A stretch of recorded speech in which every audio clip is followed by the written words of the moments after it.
in the heart of Manila, where justice is a commodity. Sino ang may gawa nito? Huwag kang makialam! This season, the darkness is deeper, when the truth is the most dangerous crime. 4 na tao ang naglaho sa isang gabi.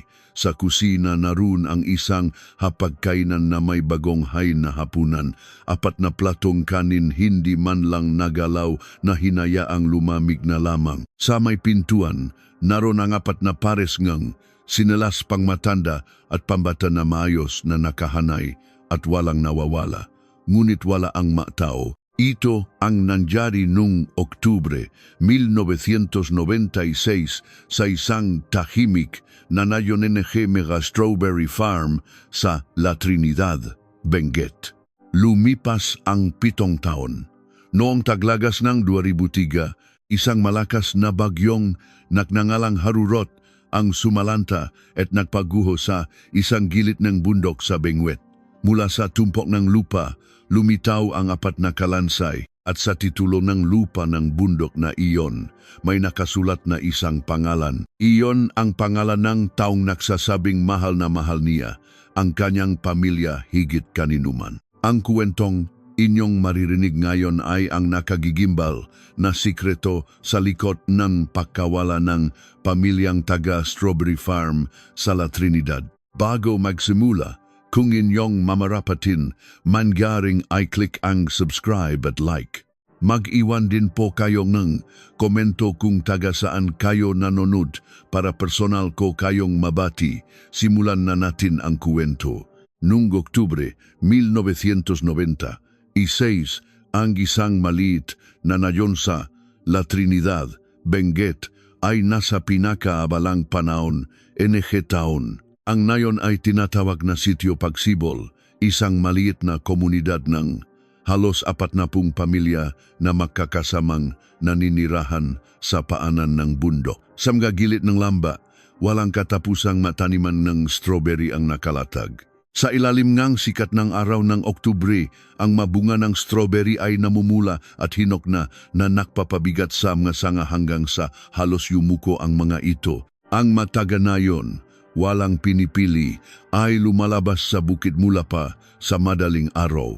Tapos na ang anihan at malapit nang magsimula ang kasaksagan ng pag-aani. Mayroong nag-i-spray ng pestisidyo, may nag-alis ng mga papel na pambalot, at may nagbubuhat ng mga kahon.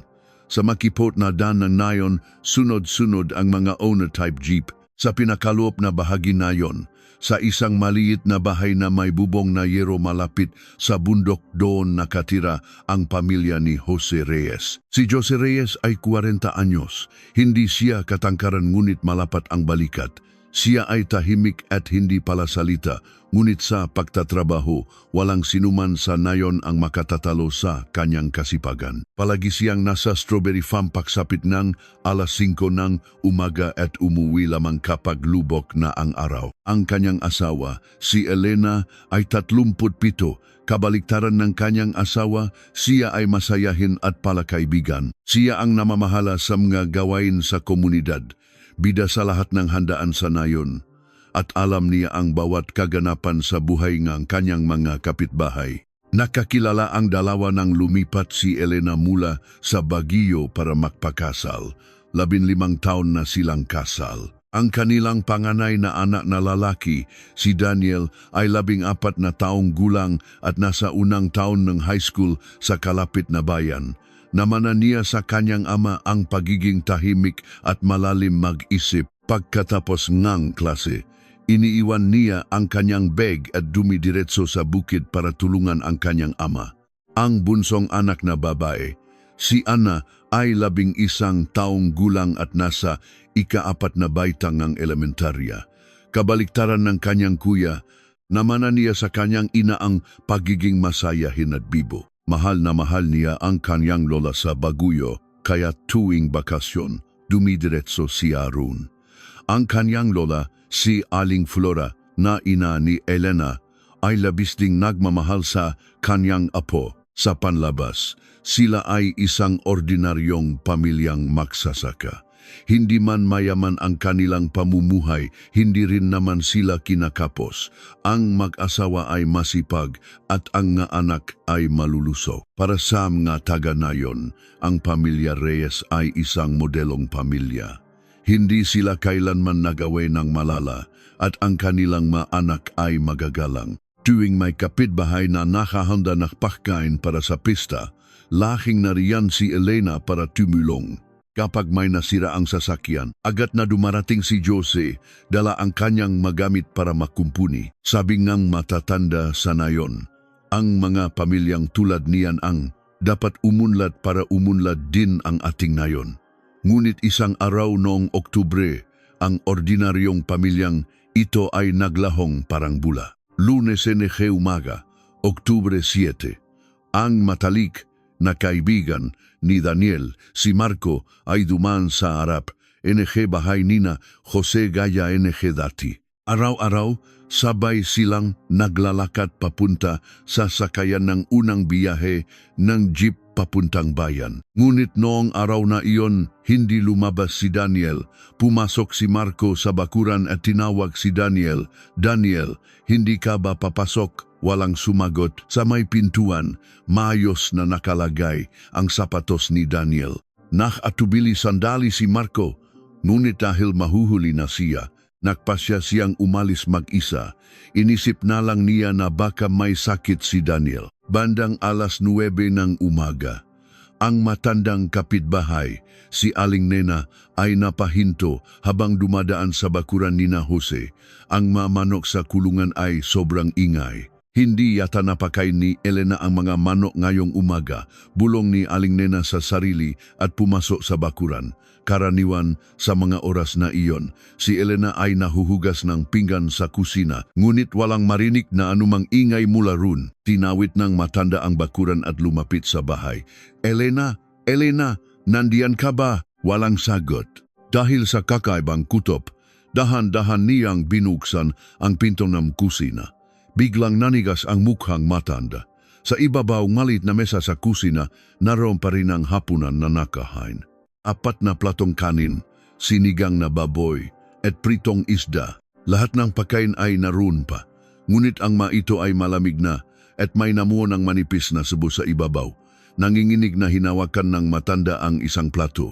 Malamig ito, isang hapunan na inihanda, kagabi na hindi man lang nagalaf. Nagmamadaling pumasok ang matanda sa silid tulugan. Nang buksan niya ang pinto, nakita niya ang kumot na mayos na nakatupi sa isang sulok. Hindi ito bakas ng pagtulog. Tila hindi man lang nila inilatag ang kanilang higaan. Ang pinakakakaiba ay ang may pintuan. Naroon ang sinelas pangtrabaho ni Jose, ang sapatos ni Elena, ang bagong sapatos ni Daniel, at ang kulay rosas na sinelas ni Anna. Ang sapatos ng 4 na miyembro ng pamilya ay nandun lahat, maayos na nakahanay. Ang buong pamilya ay nawawala. Ngunit ang kanilang mga sapin-sapa ay naiwan dahil sa ulat ni Aling Nena nakagulo ang buong nayon. Tinipon ng kapitan ng barangay ang mga kabataan at siniyasat ng husto ang bahay ni na Jose. Tiningnan nila ang balon sa likod bahay, hinaluhog ang kamalik at ginalugad ang buong strawberry farm. Ngunit walang bakas ng 4 na miyembro ng pamilya ang natakpuan. Maliban sa isang bagay, ang owner-type jeep ni Jose na laging nakaparada sa bakuran ay nawawala. Bandang alas 2 ng hapon, dumating si Detective Cruz ng pulisya ng La Trinidad kasama ang 2 kasamahan. Si Detective Cruz ay 42 taong gulang, isang veterano na may 15 taon sa serbisyo. Sa kanyang matipunong pangangatawan, siya ang laging nangunguna sa anumang malalaking kaso. Una niyang siniyasat ang bakuran. Puno ito ng yapa, ngunit lahat ay mula sa mga kapitbahay na dumating. Ang mga orihinal na bakas ay nabura na. Napaling na lang si Detective Cruz. Karaniwan itong nangyayari sa mga probinsya. Kapag may nangyari, dumarating ang buong nayon at ginugulo ang lugar, hindi dahil sa masamang hangarin, kundi dahil sa pag-aalala. Ngunit para sa investigasyon, ito ang pinakamahirap na sitwasyon. Pumasok si Detective Cruz sa bahay at unang tiningnan ang hapagkainan. Mukhang hapunan pa ito kagabi. Sabi niya, sumang-ayon ang kasamang pulis. Opo, mukhang may nangyari habang naghahanda sila ng hapunan o pagkatapos mismo. Tila hindi ito pagnanakaw. Pumasok si Detective Cruz sa silid. Binuksan niya ang aparador at nakitang kumpleto pa ang damit. Nariyan ang paboritong barot saya ni Elena, ang uniforme ni Daniel at ang school bag ni Anna. Walang bakas na nagempake sila para umalis. Isang maliit na family picture na nakasabit sa dingding ang nakakuha ang kanyang pansin. Kuha ito noong nakaraang tagsibol. Ang mag-asawa at ang dalawang anak ay masayang nakangiti. Mukha silang isang masayang pamilya. Binuksan ni Detective Cruz ang drawer. Naroon ang mga bankbook, selyo, at kahit ang kanilang mga sedula. Hindi ito pagtakas, mabigat na sabi ni Detective Cruz. Ayon sa mga testimonya ng mga taga na yun, ang pamilya ay nawala sa pagitan ng gabi ng Linggo, Oktubre 6, at madaling araw ng Lunes, Oktubre 7. Noong Linggo ng gabi, bandang alas 6, nakita pa si Elena na bumibili ng gulay sa tindahan na nayon. Ayon sa may-ari ng tindahan, masayang bumati si Elena at sinabing magluluto siya ng sinigang. Bandang alas 7:30 gabi, narining kapitbahay na si Aling Nena ang tunong pagtatalo sa kusina ni na Jose.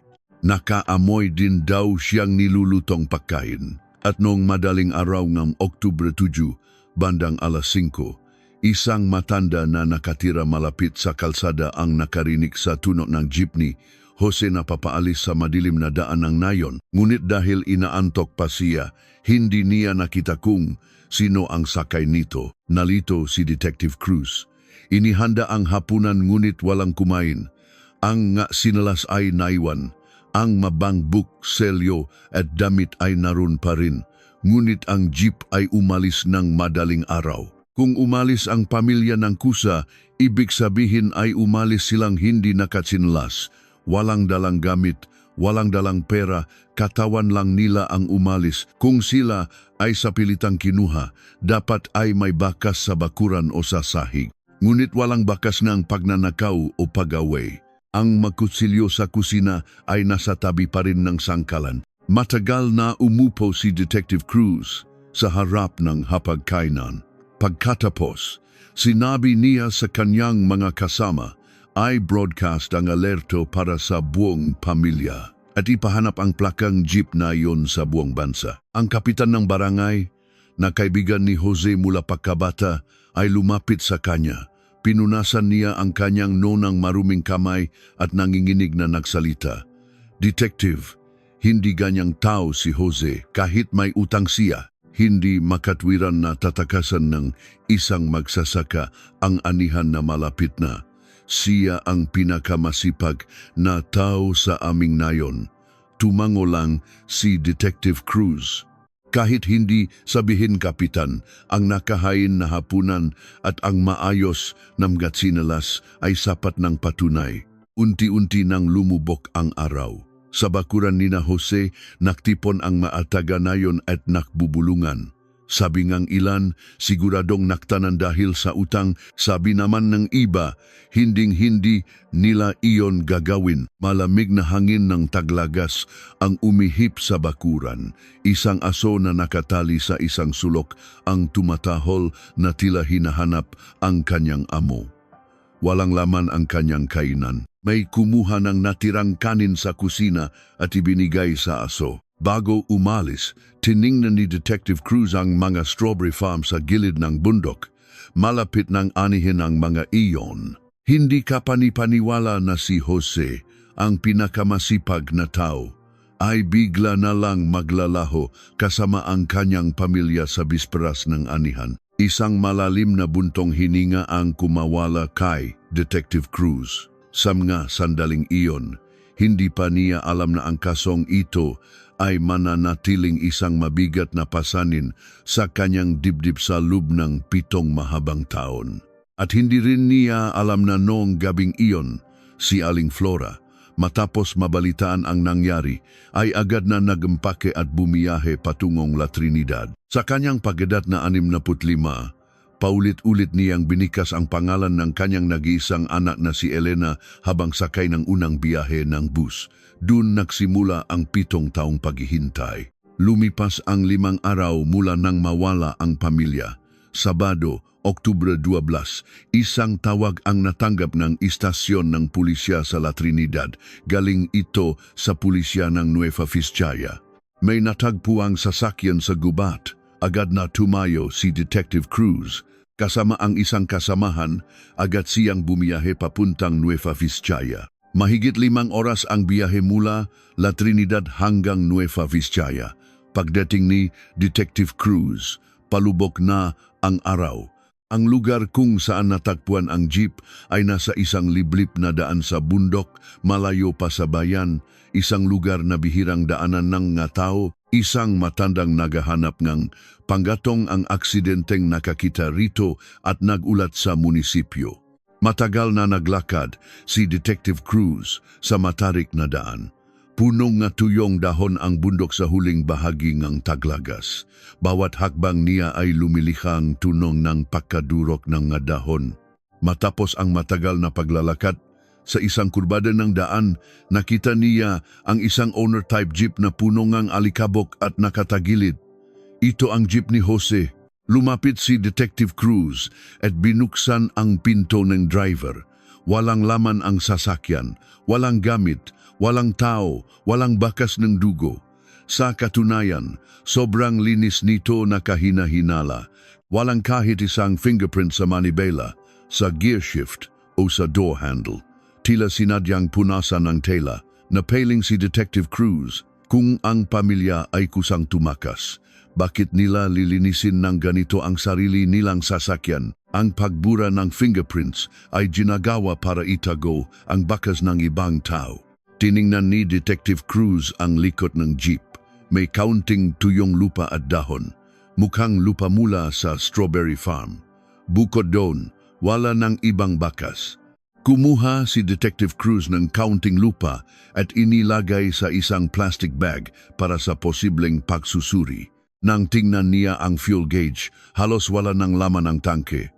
Tila may nagmaneho ng jeep mula La Trinidad hanggang Nueva Vizcaya hanggang maubusan ng gasolina. Inikot ni Detective Cruz ang paligid ng jeep at sinuri ang lupa. Matigas ang lupa kaya hindi madaling magiwan ng bakas ng paa. Bukod dito, ilang araw na ang nakalipas at umulan pa kaya't halos nabura na ang anumang bakas. Matagal na tumayo si Detective Cruz sa lugar na iyon.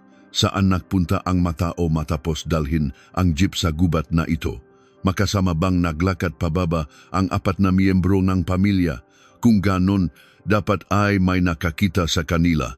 Ngunit walang anumang ulat mula sa mga kalapit na nayon. Isang posibilidad ang pumasok sa isip ni Detective Cruz. Possible kayang iniwan ang jeep dito para palabasin na tumakas ang pamilya papuntang Nueva Vizcaya. Ibig sabihin, hindi talaga sila nakarating dito at ibang tao ang nakdala ng jeep para itapon sa liblib na gubat na ito. Umupo si Detective Cruz at matagal na tinitigan ang lupa. Isang uwak ang umakma sa itaas ng bundok. Pagbalik sa La Trinidad, sinimulan ni Detective Cruz ang mas malalim na investigasyon. Una niyang sinuri ang kalagayang pinansyal ni Jose. Ayon sa datos mula sa isang kooperatiba, may utang nga si Jose, ngunit hindi ito sapat na malaki para maging dahilan ng pagtakas ng buong pamilya. Isang pautang para sa kagamitan sa bukit na nakakahalaga ng humigit kumulang 5,000 na binabayaran. Niya taon-taon pagkatapos ng anihan isang karaniwang utang para sa mga magsasaka noong panahong iyon. Bukod dito, maganda ang ani ng kanyang strawberry. Kung natapos lang niya ang anihan, halos kalahating ang utang ay mababayaran niya. Sunod na sinuri ni Detective Cruz ang mga relasyon ng pamilya. Maganda ang pakikitungo nila sa lahat ng taga-nayon. Walang sinumang may galit sa kanila, Dahil sa pagiging palakaibigan ni Elena, maaring nakaroon ng maliliit na hindi pagkakaunawaan, ngunit hindi sapat para makaroon ng malalim na galit. Tiningnan din ni Detective Cruz ang pamilya ni Elena. Mayroon siyang ina, si Aling Flora, at isang kapatid na lalaki, si Antonio de Leon. Ang kanyang ama ay maagang pumanaw. Ang kapatid niyang si Antonio, na noon ay 42 taong gulang, ay may maliit na tindahan sa Baguio. Kinausap ni Detective Cruz si Antonio. Sa harap ng detective, halos maiyak si Antonio habang paulit-ulit na sinasabing impossible na tumakas ang pamilya ng kanyang kapatid. Hindi ganyang tao si Elena. Bakit niya iwan ang kanyang bahay at mga anak? Detective, pakiusap, hanapin ninyo sila. Si Antonio ay isang matangkat at payat na lalaki. Maputla ang kanyang mukha at naninilaw ang kanyang nadaliri dahil sa sigarilyo. Napansin ni Detective Cruz na bahagyang nanginginig ang balikat ni Antonio. Mukha siyang isang taong hindi makatulog sa gabi dahil sa pag-alala sa pamilya ng kanyang kapatid. Masipag na nagtanong-tanong si Antonio sa nayon tungkol sa kinaroroonan ng pamilya. Nakita ito ng gataga nayon at tumango sila. Iniisip na siya ay isang kapatid na labis na nagmamahal sa kanyang kapatid. Noong una, hindi naginala si Detective Cruz kay Antonio, ngunit bago sila magiwalay, nagtanong siyang isang bagay. Mr. Candas, ikay nahinala, kalidadan, o nabalahi lalabahila am mahila-mahila. De Leon, kung maari, saan po kayo noong gabi ng linggo, Oktubre 6, sandaling nag-atubili si Antonio bago sumagot. Nasa bahay lang po ako sa Baguio noong araw na iyon. Kasama ko ang asawa ko. Naghapunan kami at natulog ng maaga. Kinumpirma ito ni Detective Cruz sa asawa ni Antonio. Sinabi ngang asawa na nasa bahay nga ang kanyang asawa noong gabing iyon. Ang alibi ay naitatag. Walang nakitang kahina-hinala si Detective Cruz sa mga sinabi at kilos ni Antonio. Lumipas ang isang buwan at isa pa. Nagsimula na ang taglamig at ang strawberry farm ni Jose ay nagelo. Ang mga hino na bunga ay nabulok sa mga sanga. Sinubukan ng mga taga-nayon na anihin ang ilan, ngunit karamihan sa mga ito ay nalaglag at bumalik sa lupa. Naglabas si Detective Cruz na wanted notice para sa 4 na miyembro na pamilya. Nagpadala siya na mga litrato sa mga istasyon na pulisya, sa mga kalapit na probinsya at humingi na tulong sa mga terminal at daungan. Ngunit walang anumang ulat na may nakakita sa kanila. Ang pamilya ay naglahong parang hindi sila kailanman umiral. Nagsimulang kumalat ang mga sismis sa nayon. Hindi kaya naktanan sila dahil sa utang. Hindi sino naman ang tatakas na hindi makdadala ng pera pambayad utang. Kung ganun, baka may nanakit sa kanila. Siguradong ninakawan sila. Kung ninakawan, dapat may bangkay kung saan. Maraming sismis, ngunit walang nakakaalam ng katotohanan. Nagpalit ang taon, 1997 na. Sa taglagas ng taong iyon, tinamaan ang buong Pilipinas ng ASEAN Financial Crisis. Malaki ang epekto nito sa ekonomiya ng mga probinsya. Sa istasyon ng pulisya kung saan nagtatrabaho si Detective Cruz, dumaksa ang mabagong kaso, pagkalugi, pandaraya, pagpapakamatay, paglayas. Ang kaso ng pamilya Reyes ay unti-unting naitabi. Ara-ara, abala si Detective Cruz sa mga bagong kaso. Ngunit sa isang drawer ng kanyang mesa, laging naroon ang isang maliit na sobre na naglalaman ng litrato ng pamilya Reyes. Hindi niya kinalimutan ang kaso, wala lang talagang bagong lead. Sa huli, ang kaso ay isinara bilang unsolved, ngunit may isang tao na hindi kailanman nakalimot. Ito ay ang kanilang lola sa Baguio, si Aling Flora. Mula nang mawala ang kanyang anak, 2 o 3 beses sa isang buwan siyang bumibiyahe mula Baguio patungong La Trinidad. Sumasakay siya ngang unang biyahe ng bus papuntang terminal, lumilipat sa bus papuntang La Trinidad at muling sumasakay ng jeep papunta sa sitio Pagsibol. Isang buong araw ang ginugugol niya sa biyahe. Dumadaan siya sa istasyon ng pulisya para kausapin si Detective Cruz. Detective, may balita na ba sa aking anak na si Elena? Sa tuwing nagtatanong siya, umiiling lang si Detective Cruz. Paumanhin po, Aling Flora, wala pa pong bagong lead. Namumuo ang luha sa mga mata ng matanda, ngunit hindi ito tumutulo. Detective, hinding-hindi sila naktanan ang anak kong si Elena mula pagkabata. Hindi iyon nag-alis ng sinalas ng basta-basta. Saan naman siya pupunta ng walang sapin sa paa? Paulit-ulit na sinasabing ng matanda ang parehong bagay. At paulit-ulit ding sumasagot si Detective Cruz, huwag po kayong mag-alala, Aling Flora. Hindi po kami sumusuko. Pagkatapos sa istasyon Nege Pulisya, dumidiretso ang matanda sa sitio Pagsibol. Pumupunta siya sa bakanteng bahay ni na Jose, nagbubunot ng damo sa bakuran, nagwawalis sa kusina at nagpupunas ng alikabok sa silid. Para bang anumang oras ay babalik ang pamilya. Noong una, tinutulungan siya ng mga taga-nayon dahil sa awa. Ngunit sa paglipas ng panahon, unti-unti na siyang iniwasan. Inay, tama na po iyan. Siguradong maayos na ang pamumuhay ni Elena kung nasaan man siya. Iyon na ang pinaniniwalaan ng mga taga-nayon.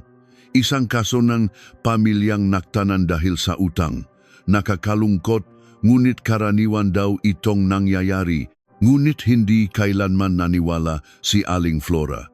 Bago umuwi, lagi niyang sinisiguradong nakakandado ng maigi ang pinto ng bahay. Para kapag bumalik ang pamilya, naroon pa rin ang kanilang tahanan. Lumipas ang 5 taon. Noong taglagas ng 2001, 70 taong gulang na si Aling Flora. Ang pagbiyahe mula Baguio patungong La Trinidad ay lalong naging mahirap. Ngunit sa taglagas ng taong iyon, gumawa siya ng isang malaking desisyon. Pumunta siya sa isang opisina ng abogado sa Baguio. Mahigit 5 taon na mula nang i-report kong nawawala sila. Sabi nila, kailangan ko na raw silang ideklarang patay. Ayon sa Civil Code ng Pilipinas, kung ang isang tao ay nawawala ng mahigit 5 taon at walang balita sa kanyang kinaroroonan, maring mag-file ang pamilya sa korte ng petition for declaration of presumptive death. Kapag naaprubahan ito, ang tao ay legal na ituturing na pumanaw na. Ito ang payong ng kapitan ng barangay at ng kamag-anak. Kailangan daw ayusin ang mga ari-arian ni na Jose, kaya kailangang tapusin na ito ng legal. Matagal na nagatubili ang matanda sa harap ng abogado. Ang pagkuha ng presumptive death ay para na ring siya na mismo ang pumatay sa kanyang sariling anak. Ngunit sa huli, pumirma siya. Noong araw na inilabas ng korte ang desisyon sa kanyang bahay sa Baguio, kinuha niya ang lumang litrato ng kanyang anak at matagal na umiyak. Ngunit hindi alam ng matanda na sa mapanahong iyon, sa isang bundok sa La Trinidad, ang mga labi ng kanyang anak, manugang at 2 apo ay tahimik na nakahimlay sa ilalim ng lupa sa loob ng 7 taon. At ang katotohanan iyon ay malapit ng mabunyag dahil sa isang malakas na bagyo. Ang mapagpasyang taglagas ng 2003 ay papalapit na. Noong gabi ng Setyembre 12, 2003, Biyernes, ang buong katimugang Luzon ay sinalanta ng isang malakas na bagyong tinawag na Harurot. Ang Harurot ang pinakamalakas na bagyong tumama sa bansa noong taong iyon. Ang hangin na umaabot sa halos 200 kilometer ay humagupit sa rehiyon, nagpatumba ng posteng kuryente at sinira ang mag-greenhouse na parang papel. Hindi nakaligtas ang La Trinidad. Noong gabing iyon, walang sinuman sa sitio Pagsibol ang nakatulog. May mga tunongang kung anong bumabaksak sa bubong, yumayanik ng bintana at ang pagkabalingang isang malaking puno ng akasya sa tabi ng nayon. Ang gataga nayon ay nagtalugbong na lang kumot at hinintay ang umaga. Buong gabi umulan ng malakas, Huminalang ang bagyo noong madaling araw ng Sabado, Setyembre 13, ngunit patuloy pa ring umambon buong araw. Ang nayon ay binaha, at mula sa mga gilid ng bundok, tuloy-tuloy ang agos ng putik. Linggong umaga, Setyembre 14, nang simulang suriin ng magataga nayon ang pinsalang iniwan ng bagyo. Noong umagang iyon, may isang taong maagang umakyat sa bundok sa likod ng sitio Paksibol. Ang pangalan niya ay Mang Cardo, isang 60 taong gulang na matanda sa nayon. Si Mang Cardo ay nabuhay sa pag-asa sa bundok. Ang pagkuha ng maalamang gubat at herbal na gamot para ibenta sa palengke ang kanyang ikinabubuhay. Pagkatapos ng bagyo, maaga siyang umalis para tingnan ang pinsala sa bundok. Dala niya ang isang walang lamang bayong, isang maliit na pala at isang karit. Ang bundok sa likod nayon ay makasampung minutong biyahe mula sa sitio Paksibol, isang mababang bundok sa liblib na bahaging La Trinidad na bihirang puntahan ng makatao. Dahan-dahang umakyat si Mang Cardo sa makipot na daan. Ang bundok ay nasa kalunos-lunos na kalagayan. Ang matatataas na puno ng pino ay nabunot mula sa kanilang mga ugat. Ang daan ay puno ng putik at sira-sira sa ilang bahagi. Kahit si Mang Cardo na sanay na umakyat sa bundok ay nahirapan sa paglakad. Sa kalagitnaan ng kanyang pag-akyat, bigla siyang napahinto. Sa isang lugar na dapat sana ay isang banayad na dalisdis, may isang malaking tumpok ng lupa na gumuho na tila natuklap ang isang buong bahaging ang bundok. Ang malakas na ulan ang nagpaguho sa isang gilid ng bundok. Maingat na lumapit si Mang Cardo sa tumpok ng putik, malambot pa ang lupa at lumulubog ang kanyang ngapa. Nang marating niya ang gitnang tumpok ng lupa, may nakita siyang isang mahaba at puting bagay na nakausli mula sa lupa. Nung una, inakala niyang sanga lang itong ang puno, isang tuyong sanga na nabali dahil sa bagyo at napabaon sa lupa. Ngunit nang lumapit siya para tingnan ng maigi, nanlamig ang kanyang buong katawan. Ito ay butong tao. Ang unang rumesponde sa ulat ay isang batang pulis mula sa himpilan ng pulisya. Noong una, hindi siya naniwala sa sinabi ng matanda habang paakyat sila sa bundok. Minsan kasi, sa mga liblib na bundok, napagkakamalan ang butongang hayop bilang butongan tao. Ngunit nang makarating sila sa tumpok ng lupa at makita niya mismo ito, namutla ang muka ng pulis.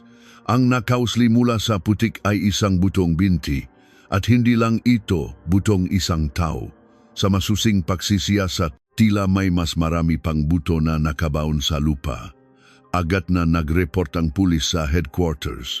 May natagpuang kalansay sa bundok, mukhang hindi lang isa. Kailangan ng suporta. Natanggap ang mensahe sa himpilan ng pulisya ng La Trinidad noong linggo ng umaga, bandang 10:00. Si Detective Cruz na nakaduty noong araw na iyon ay agad na tumayo. Siya ay 49 na taong gulang na nun. 7 taon na ang nakalipas mula sa kaso ng Pamilya Reyes at sa loob ng panahong iyon, umakyat na siya sa posisyon bilang hepe ng investigation unit kasama ang 2 detective. Agad siyang pumunta sa lugar. Sa bintana ng sasakyan, makikita ang mabakas ng pinsalangang bagyo, manabaling puno, magumuho na pader at magakalsadang puno ng putik. Pagdating sa paanan ng bundok, bumaba sandali si Detective Cruz at tiningnan ang paligid. Isang kakaibang bigat ang kanyang naramdaman sa kanyang dibdib. Umakyat si Detective Cruz kasama ang kanyang kasamahan. Matagal bago nila narating ang lugar kung saan gumuho ang lupa. Lumulubok ang kanilang nga paa sa putik at hinihingal sila. Nang sa wakas ay makarating sila, ang unang nakita ni Detective Cruz ay ang buto ng tao na nakausli mula sa lupa. Sandali siyang napahinto. Kinabukasan, sinimulan ang masusing pahuhukay. Dumating ang isang team mula sa National Bureau of Investigation, NBI, at kinordonan ng mga pulis ang lugar. Maingat ang isinagawang pahuhukay. Bawat dakot ng lupa, bawat piraso ng buto ay hindi maaring basta-bastang hawakan. Isang mabigat na katahimikan ang bumalot sa lugar. Ang tanging maririnig ay ang tunog ne maliliit na pala at paminsan-minsan ang maikling utos ne mega taga NBI. Ang huning nga mauwak sa gubat ay lalong nagpapatindi sa katahimikan. Hindi umalis si Detective Cruz sa lugar. Hindi siya nananghalian at patuloy lang na nakatingin sa tumpok ng lupa. Inabutan siya ng kasamahan ng isang mainit na thermos, ngunit hindi niya ito inabot. Habang nagpapatuloy ang pahuhukay, ang inakalang isang kalansay ay unti-unting nagbago ng anyo. Nung hapon ng unang araw, isang bungo pa ang natakpuan. Kinaumagahan ng ikalawang araw, isa pang buto ang lumitaw. At noong gabing iyon, ang ikaapat at huling bungo ay nakuha mula sa lupa. Ang hepe ng NBI team ay nagulat kay Detective Cruz nang may mabigat na boses, apat na tao. Isang adult male, isang adult female, at dalawang teenager. Ang isa ay nasa mid-teens at ang isa ay mas bata pa. Isang bagay ang biglang pumasok sa isip ni Detective Cruz. Isang adult male, isang adult female, dalawang teenager. Naalala niya ang sobre na nasa drawer ng kanyang mesa sa loob ng 7 taon ng sobre na may litrato ng pamilya Reyes. Bahagyang nanginig ang magalabi ni Detective Cruz. Pagkatapos ng 7 taon, ngayon lang kayo nakpakita. Agad siyang nakpadala ng tao sa Baguio. Kailangang ipaalam kay Aling Flora na kailangan ng kanyang blood sample para sa pagkakakilanlan. Si Aling Flora ay 72 taong gulang na noon. Nung gabing iyon, si Detective Cruz mismo ang nagmaneo papuntang Baguio. Hindi ito isang bagay na maaaring ipasabi sa iba. Sa maliit na bahay sa Baguio, nang pumasok si Detective Cruz sa bakuran, nakita niya ang matanda na nakaupo sa sahig, nagbabalat ng bawang. Nang makita siya, nanigas ang mukha nito. Sa loob ng 7 taon, ang pagdating ni Detective Cruz ay laging nangangahulugan ng balita tungkol sa pamilya ng kanyang anak. Umupo si Detective Cruz sa gilid ng sahig at hirap na nagsalita. Lola, mayroon po akong sasabihing mabigat. Ibinaling ng matanda ang kanyang atensyon mula sa bawang. Ang kanyang mapayat na daliri ay bahagyang nangingini sa bundok po sa La Trinidad. May natakpuang nga buto ng tao. 4 na kalansay po. Matagal na hindi nagsalita ang matanda. Isang ibon ang lumipat mula sa puno ng mangga sa bakuran. Ang sikat ng araw ng taglagas ay tumatama sa sahig. Naramdaman ni Detective Cruz na nanunuyo ang kanyang lalamunan. Sa loob ng 7 taon na paulit-ulit niyang nakakausap ang matanda, ngayon lang naging ganito kahirap magsalita. Sa wakas, huminga ng malalim ang matanda at mahinang nagsalita. Detective, ang anak ko bang si Elena iyan? Kailangan po nating kumpirmahin, Lola. Kaya po ako naparito para humingi ng pabor. Ipinaliwanag ni Detective Cruz nang mahinahon ang tungkol sa bagong teknolohiya na tinatawag na DNA testing. Isang patak lang daw ng dugo mula sa kamag-anak ay sapat na para malaman kung ang mga buto ay sa kanila. Ngunit dahil hindi makatugma ang DNA ng mag-asawa, kailangan ng dugo ng ina, si Aling Flora. Matagal na nakatingin ang matanda sa sahig. Sa wakas, dahan-dahan niyang itinaas ang manggas ng kanyang damit. Lumitaw ang kanyang payat at kulubot na braso. Kung para makita ko ulit ang aking Elena, kunin ninyo ang lahat ng dugo na kailangan ninyo. Hindi agad nakatayo si Detective Cruz. Sa unang pagkakataon sa loob ng 7 taon, tinakpan ni Aling Flora ang kanyang mukha ng 2 kamay at nagsimulang umalok ang kanyang mabalikat. Walang ingay, umiyak siya habang nakaupo sa lugar kung saan siya nagbabalat ng bawang. Tahimik na nakatingin lang si Detective Cruz sa isang sulok ng sahig. Ang resulta ng pagsusuri mula sa NBI ay lumabas pagkatapos ng 2 linggo noong unang bahagi ng Oktubre. Ang 4 na kalansay ay tumugma sa DNA ni Aling Flora. Sa madaling salita, 2 sa mga buto ay direktang kamag-anak niya at ang 2 pa ay mga anak ng mga ito. Ang kalansay ng babae ay si Elena Reyes. Ang dalawang teenager ay sina Daniel at Anna. Ang kalansay en lalaki na hindi direktang tumugma sa DNA ay ipinapalagay na si Jose Reyes, ang amang ng gabata. Pagkatapos ng 7 taon, nakumpirma na ang kanilang pagkakakilanlan. Ngunit may mas nakagigimbal pang nilalaman ang report. Sa leak ng kalansay na pinaniniwalaang kay Elena, may natakpuang maliit at bahagyang bali. Ito ay sa hyoid bone, isang maliit na buto sa loob ng lig.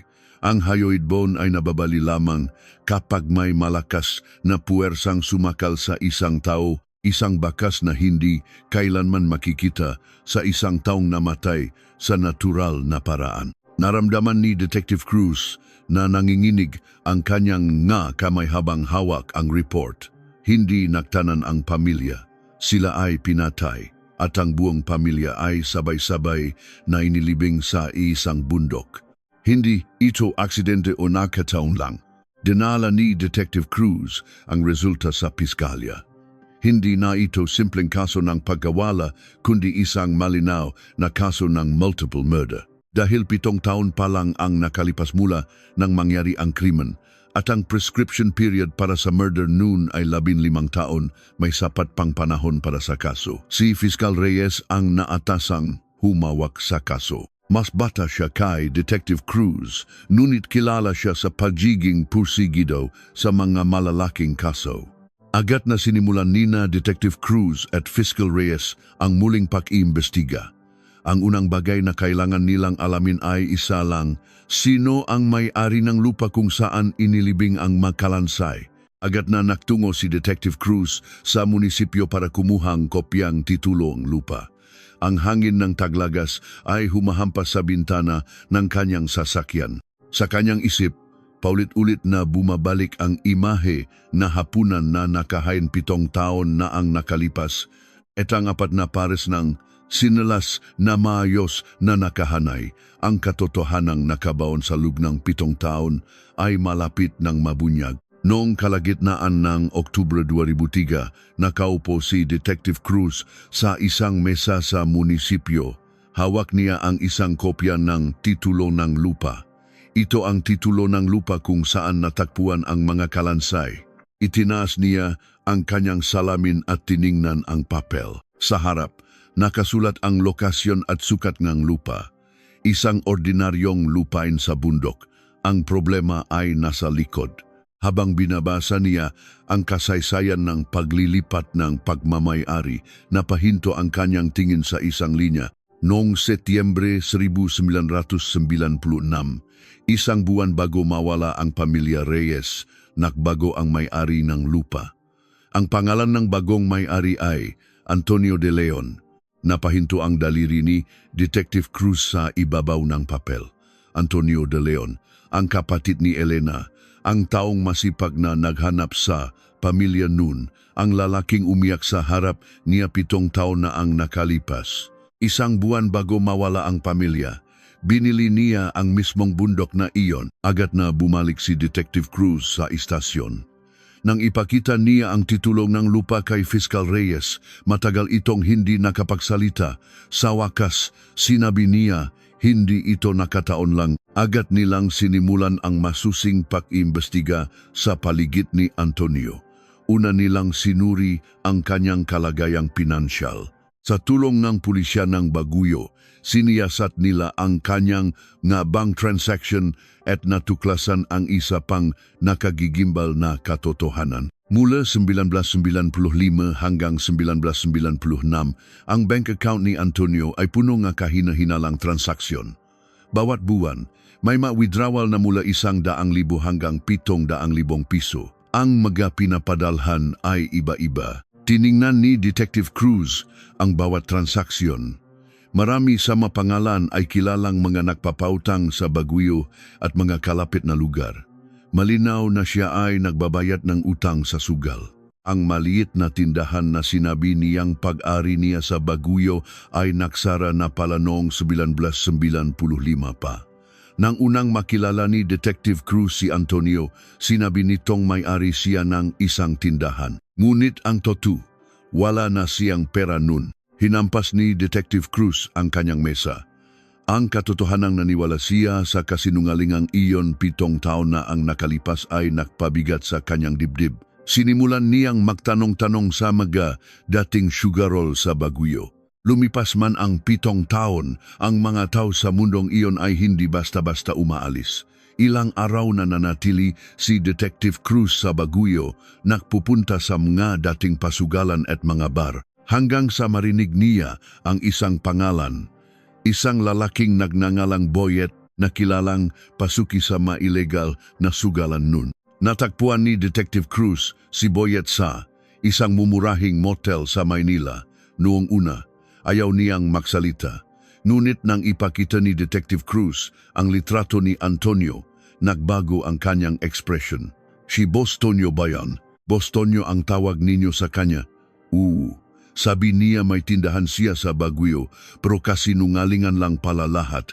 Matagal nang baksak ang negosyo niya. Araw-araw, nagsasabi siya sa asawa niya na pupunta sa tindahan, pero sa sugalan namin siya dumidiretso. Huminga ng malalim si Boyet at nagsimulang makuwento. Pumasok si Antonio sa mundo ng sugal noong 1995. Maliit lang sa simula, ngunit habang natatalo, lumalaki ang taya. Pagsapit ng taxable ng 1996, may utang na siyang milyon-milyon at sa tag-araw, nangutang na siya sa mga 5,6. Dahil hindi makabayad, pinagbawalan na siyang magsugal. Wala nang gustong magpautang sa kanya. Ngunit noong Oktubre 1996, bigla na lang siyang bumalik sa sugalan na may dalang malaking halaga ng pera. Tinitigan ni Detective Cruz si Boyet. Oktubre ba kamo? Anong petsa iyon? Nagisip sandali si Boyet at sumagot. Mga ikalawang linggo ng Oktubre sa pagkakatanda ko. Naalala ko kasi panahon ng anihan noon. Dala niya ang 2 bundle ng pera, mga 200,000 piso at inubos niya sa isang upuan lang. Nagulat kaming lahat. Saan kaya siya nakakuhang ganoong kalaking pera? Nanginig ang mga daliri ni Detective Cruz. Ikalawang linggo ng Oktubre. Ilang araw lang pagkatapos mawala ang pamilya Reyes noong Oktubre 2. Sunod na binalikan nina Detective Cruz at Fiskal Reyes ang kooperatiba sa La Trinidad. 7 taon na ang nakalipas. Ang sinuri ni Detective Cruz ay ang utang mismo ni Jose. Ngunit ngayon, iba ang kailangan nilang tingnan. Kailangan nilang malaman kung may bagong utang na nagawa bago mawala si Jose. Ang malumang papel na dokumento ng kooperatiba ay nakatambak sa isang bodega. Sa tulong ng isang empleyado, isa-isa nilang hinalungkat ang mga dokumento mula 1996. Matapos ang matagal na paghahanap, nakita nila ang isang loan application. Isang mortgage loan application sa pangalan ni Jose Reyes na may petsang Setyembre 26, 1996. 11 araw bago mawala ang pamilya, ang halaga ng utang ay 1,700,000. Ang collateral ay isang bahagi ng strawberry farm ni Jose. Ang aplikasyon ay may selyo ni Jose at may kalakip na Community Tax Certificate, Cedula. Matagal na tinitigan ni Detective Cruz ang dokumento. Tinignan niya ang petsa NG Pagisiyo, NG Cedula. Setyembre 25, 1996, inisyu sa Baguio. Ibig sabihin, si Jose na taga La Trinidad ay pumunta pa sa Baguio para kumuha NG Cedula. Ngunit sa mga panahong iyon, abala si Jose sa paghahanda para sa anihan at walang oras para bumiyahe. At sa Cedula, sa bahagi kung saan nakalagay kung personal itong kinuha, nakasulat na kinatawan ang kumuha.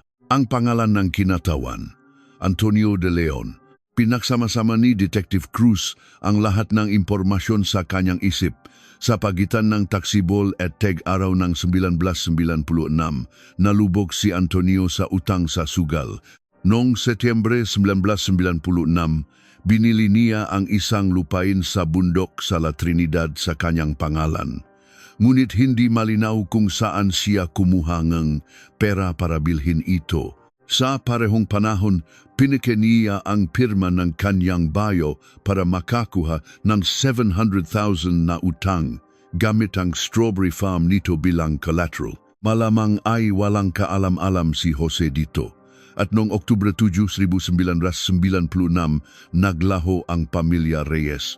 Ilang araw pagkatapos, bumalik si Antonio sa sugalan na may dalang malaking pera. Ang mabangkay ng pamilya ay natakpuan sa lupa na nakapangalan sa kanya. Naalala ni Detective Cruz si Antonio, ang lalaking umiyak sa harap niya noon dahil sa pagkawalang kanyang kapatid. Sa loob ng 7 taon, nakita niya ito ng isang beses mula sa malayo. Nakatira sa isang maliit na inupahang kuwarto sa Baguio, hiwalay sa asawa dahil sa mga utang. Ang dating mukhang maayos na tao ay biglang tumanda sa loob na 7 taon. Ngunit alam ni Detective Cruz na sa kabila ng kanyang itsura, malamang ay nakakulok pa rin siya ng mahimbing sa gabi. Isang taong kayang ilibing ang kanyang sariling kapatid at pamilya nito at pagkatapos ay humarap sa kanyang ina tuwing may okasyon na parang walang nangyari. Nung gabing iyon, matagal na nanatili si Detective Cruz sa opisina. Dumating si Fiscal Reyes. Patawag na natin si Antonio, sabi niya, bilang isang person of interest. Nag-isip sandali si Detective Cruz at yumaling, Fiscal, kung tatawagan natin siya ngayon, baka tumakas siya. 7 taon niyang itinago ito. Kapag tumakas siya, mahihirap na siyang mahuli. Naalala ni Detective Cruz ang araw na kinausap niya si Antonio. Umiyak pa ito. Ngayon niya lang nalaman na pagkapala ang maluhang iyon. Hindi natin siya dapat pakawalan ngayon. Kailangan nating kumalap ng mas matibay na ebidensya para kapag tinawag natin siya, wala na siyang lusot. Tahimik nilang sinimulan na subaybayan ang bawat kilos ni Antonio. Samantala, naiparating na rin kay Aling Flora ang resulta ng DNA test. Nang marinig niya ang balita, 3 araw siyang hindi kumain. Ang huling sinak ng pag-asa na kanyang pinanghawakan sa loob ng 7 taon ay tuluyan ng naglaho. Hindi masabi ni Detective Cruz sa matanda ang kanyang hinala kay Antonio. Ang katotohanang ang sarili niyang anak na lalaki ang pumatay sa kanyang anak na babae at pamilya, nito ay isang napakabigat na katotohanang hindi kayang dalhin ng isang 72 taong gulang na ina. Ngunit ang katotohanan ay kailangang lumabas. Bago opisyal na ipatawag si Antonio, may isang huling bagay na kailangang kumpirmahin ni Detective Cruz. Kung nasaan si Antonio noong madaling araw ng Oktubre 7, 1996. 7 taon na ang nakalipas, sinabi ngang asawa ni Antonio na nasa bahay ito. Ngunit ngayon, pupuntahan niyang muli ang asawa at tatanungin ng mahinahon, malalim na ang lamat sa kanilang pagsasama. Matapos malaman ng asawa ang tungkol sa mga utang sa sugal, hiwalay na sila. Ang alibi na ibinigay ng asawa 7 taon na ang nakalipas ay maring hindi totoo. Umasa si Detective Cruz sa posibilidad na ito. Sa loob ng 7 taon, siguradong may nagbago na rin sa isip ng asawa. Wala na siyang dahilan para protektahan ang isang asawang sumira sa kanilang buhay. Baka siya rin ay may mabigat na pasanin na dinadala sa loob ng 7 taon. Nahanda si Detective Cruz para sa kanyang biyahe. Papalapit na siya sa katotohanan. Hapon na nung huling bahagi ng Oktubre 2003. Ipinak ni Detective Cruz ang kanyang sasakyan sa isang eskinita sa Baguio. Isang maliit na bahay kung saan nakatira ang asawa ni Antonio, si Mirna, mag-isa. Kumatok si Detective Cruz. Bumukas ang pinto at sumilip ang isang babae. Tila nakilala niya si Detective Cruz, ngunit agad din siyang pinapasok. Detective, bakit po kayo naparito? Umupo si Detective Cruz at dahan-dahang nagsalita. Ginang, alam ninyo na po sigurong natakpuan na ang ngalabi ng pamilya ng inyong hipag. Tumango ang babae, ngunit ang kanyang mukha ay sobrang dilim. Tila matagal na niyang hinihintay ang sandaling ito. Nagpatuloy si Detective Cruz. Kailangan ko pong itanong ulit. Noong madaling araw ng Oktubre 7, 1996, Nasa bahay po ba talaga si Antonio? Matagal na nakatingin ang babae sa sahig. Sa wakas, tinakpan niya ang kanyang mukha. Detective, patawad po, patawad po. Nagsimulang umalok ang kanyang mabalikat. Wala po siya sa bahay noong gabing iyon. Sabi niya may pupuntahan lang siya sandali, pero kinabukasan na pong gabi siya bumalik. At nung madaling araw na iyon, nilinis niya ng husto ang sasakyan, punong putik ang kanyang masapatos. Isinulat ni Detective Cruz ang testimonya ng babae. Inamin niya na 7 taon niyang itinago ang katotohanan iyon. Noong una, sinubukan niyang huwag paginalaan ang kanyang asawa. Ngunit ang pagiyak nito tuwing tinitignan ang litrato ng pamilya ng kanyang kapatid ay tila peke. At ang pagkakaroon niya ng malaking prasa, kabila ng kanyang nautang ay laging bumabagabag sa kanya. Sa huli, nakpasya siyang makipaghiwalay. Hindi niya kayang itanong ang katotohanan. Ngunit hindi na rin niya kayang manirahan sa ilalim ng iisang bubong. Tahimik na pinanot ni Detective Cruz ang pagpirma ng babae sa kanyang sinumpaang salaysay. Ang huling alibi ay gumuho na. Noong Marso 2004, opisyal na ipinatawag ni Detective Cruz at Fiscal Reyes si Antonio. Ang kaso, murder. Lumipas man ang 7 taon, ang prescription period para sa murder ay 15 taon pa noon. Mayroon ding kaso ng pamimigay ng dokumento, ngunit ang prescription period para dun ay matagal nang lumipas. Ngunit gagamitin nila ang pamimigay bilang ebidensya para patunayan ang motibo sa pagpatay. Sa interrogation room, kaharap ni Detective Cruz si Antonio, na noon ay 50 taong gulang na. Ang lalaking umiyak sa harap niya 7 taon na ang nakalipas ay kubana at puti na ang buhok. Isa-isang inilapag ni Detective Cruz ang madokumento sa mesa. Una, ang titulong ng lupa. Sumunod, ang plibu 700,000 loan application. Pagkatapos, ang testimonya ni Boyet mula sa sugalan. At ang panghuli, ang sinumpaang salaysayang kanyang asawa. Antonio, sinabi ngang asawa mo na wala ka sa bahay noong madaling araw ngang Oktubre 7, 1996. Namutla ang muka ni Antonio. Tinitigan siya ni Detective Cruz. Antonio, oras na para ilabas mo ang kwentong itinago mo sa iyong dibdib sa loob ng 7 taon. Isang mabigat na katahimikan ang bumalot sa silid. Sa wakas, tinakpan ni Antonio ang kanyang mukha at nagsimulang umalok ang kanyang mabalikat. Elena, patawarin mo si kuya. At dahan-dahang nagsimulang lumabas ang kwento na nakatago sa loob ng 7 taon. Noong 1996, bangkarote na si Antonio. Ang kanyang utang sa sugal ay umabot na sa milyon-milyon. Dumating sa punto na pagbabantaan na siyang puputulan ng daliringam nga nagpapautang. Isang gabi, habang nag-iisa at naglalasing, nag-isip siyang isang plano, ang strawberry farm ng kanyang bayaw. Alam niyang malaki ang kikitain doon pagdating ng anihan. Noong una, plano niyang makiusap, ngunit alam niyang hindi papayak si Jose na galit sa utang, kaya't gumawa siyang ibang paraan. Kinuha niya ang ID ng kanyang kapatid, kumuha ng tsadula para sa bayaw niya at nagpagawa ng pekeng selyo. Ginamit niya ito para makakuha ng 7,700 na utang. Ginamit niya ang pera para bayaran ang ilan sa kanyang mautang at para bilhin ang isang murang lupain sa bundok bilang paraan para itago ang pera. Ngunit hindi niya inasahan na magpapadala ang kooperatibang statement of account sa bahay ni Jose. Noong gabing linggo, Oktubre 6, 1996, pumunta siya sa bahay ni Jose. Naroon ang kanyang bayaw, hawak ang sulat mula sa kooperatiba. Kuya, ano itong 9,700?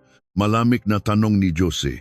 Alam ni Antonio na huli na siya. Sinabi ni Jose na tatawag siyang pulis. Narinig ni Elena ang lahat mula sa kusina. Sa sandaling iyon nagdilim ang isip ni Antonio. Kung makukulong siya, mapapahamak ang kanyang pamilya sa manakpapautang. Nakpaalam siyang lalabas sandali. Pumunta siya sa bodega, kumuha ng pestisidyo at inilagay sa isang maliit na bote. Bumalik siya sa kusina at nang sandaling umalis si Elena, inihalo niya ang lason sa pitzel ng lambanog. Inalok niya si Jose, isang lagok lang, at bumagsak ito. Sumigaw ang maliit na si Anna. Lumabas si Elena mula sa kusina at nang makita ang nangyari, sinugod siya ni Antonio at sinakal hanggang sa mamatay. Pati ang mabata ay hindi niya pinaligtas. Pagkatapos, pumasok siya sa kusina, isinalin ang nilutong ulam sa isang mangkok at inilagay sa hapagkainan kasama ang kanin at iba pang pagkain para palabasin na may nangyari habang naghahanda sila ng hapunan. Inayos niya ang kanilang mga sinelas sa pintuan at iniwan ang kanilang mga gamit. Nang gabing iyon, isinakay niya ang 4 na bangkay sa jeep ni Jose. Dinala niya sila sa bundok na binili niya 1 buwan lang ang nakalipas at inilibing. Pagkatapos, nilinis niya ang jeep at dinala ito sa Nueva Vizcaya para palabasin na naktanan sila. Lumabas ang lahat ng katotohanan. Noong tagaraw ng 2004 sa korte, hinatulan si Antonio ng habambuhay na pagkabilanggo, reclusion perpetua. Naroon si Aling Flora sa likod ng korte nang bumaksak ang martilyo ng hukom sa unang pagkakataon. Humagulgol siya ng malakas. Noong taglagas ng 2004, ang bakanteng bahay ni na Jose ay nilinis ng mataganayon. Ang strawberry farm ay muling tinamnan. Ang daan na dating tinatahak ni Aling Flora papunta sa bakanteng bahay ay naging daan na papunta sa puntot ng kanyang anak, manugang at mga apo. Paminsan-minsan, dinadalaw ni Detective Cruz ang puntot.